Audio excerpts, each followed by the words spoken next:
Hello, so you're looking to buy a second-hand EOS lens for your Canon and you want to make sure the lens you're buying is a decent, good lens and, well, frankly, not a load of old junk.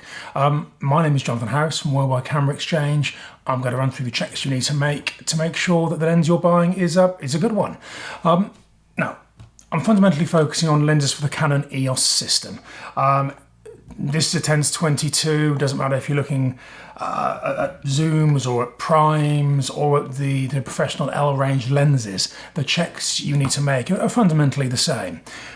I would look at three areas. First of all, look at the cosmetics, then look at the optics, then look at the functionality. So let's start with the cosmetics. Have a look at the filter rim. Make sure there isn't excessive wear or excessive marking or dings or dents on the filter rim. Then have a look at the lens mount. You can see here quite easily how often the lens has been on and off the camera. I'll then very carefully just look around the barrel and just make sure there are no scratches, no heavy marks, no damage to any of the switches. By carefully looking over the cosmetics, you can build up a good idea in your own mind of the lens, of the life the lens has lived. You can certainly tell if it's been looked after. You can certainly tell if it's been abused. So have a look at the cosmetics, and if you're happy with that, then move on to the optics. Have a look at the front elements. Make sure it's clean, free of scratches, free of coating marks. Have a look at the rear elements and check for the same. A few little scratches on the front element, not a big issue, but it does impact the selling price, so don't pay too much of it scratched. Marks on the back, be a bit more cautious because the closer the marks are to the image sensor, the more likely those marks are to impact performance. So if you've got marks on the rear element, do some testing. Stop down to 22, shoot some pictures, shoot into quite a strong light source, and just make sure that the marks aren't impacting the image.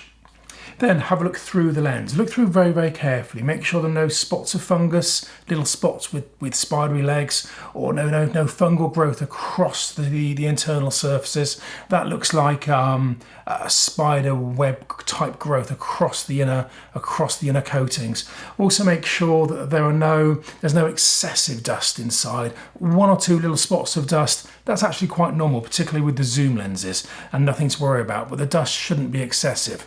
Also make sure when you're looking through there's no misting or fogging inside. That can be a sign that the coating is beginning to deteriorate.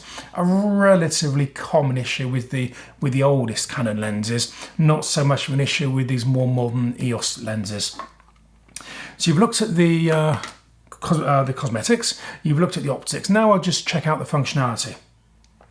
First thing to do is just look at the various rings. Look at the zoom ring. Make sure that's moving smoothly from one extreme to the other. Look at the focusing ring. Make sure that's doing the same. Be very cautious if there are tight spots, or if it's loose and then suddenly gets very tight, because that's a sign that the lens has been knocked and that the mechanism inside has come out of alignment. These are good lenses, but the lower cost lenses are a little bit fragile. Not so much the more expensive L range lenses, but the cheaper Canon range lenses are a little bit more fragile. So be a little bit more cautious with these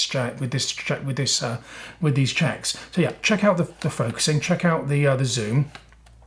Then just have a look at the various controls. Just make sure the switches are switching on and off, and just make sure they're doing what they should be doing. Stick onto manual focus. Just make sure the manual focus is actually working when it's on a camera. Check out the image stabilization, and make sure when you've got it on the camera, zoom in as close as you can, switch it on, and make sure it's doing its stuff. You'll also hear it whirring slightly if it is operating. Once you've done that, then put it onto a camera. Focus on infinity at full aperture and make sure the camera is sharp at infinity. I'll then focus on something at maybe 1.5 meters or 2 meters and make sure that the camera is focusing exactly on that point. Now, you want to make sure it isn't focusing in front, you want to make sure it isn't focusing behind. You do sometimes get very slight variations in focus, and that is normal because these things are all designed within certain tolerances, and in most cases that can be corrected in the camera. What you're checking here is that it isn't massively out, that the focusing is focusing pretty much where it should be. So you've checked on infinity, you've checked it's focusing accurately close up.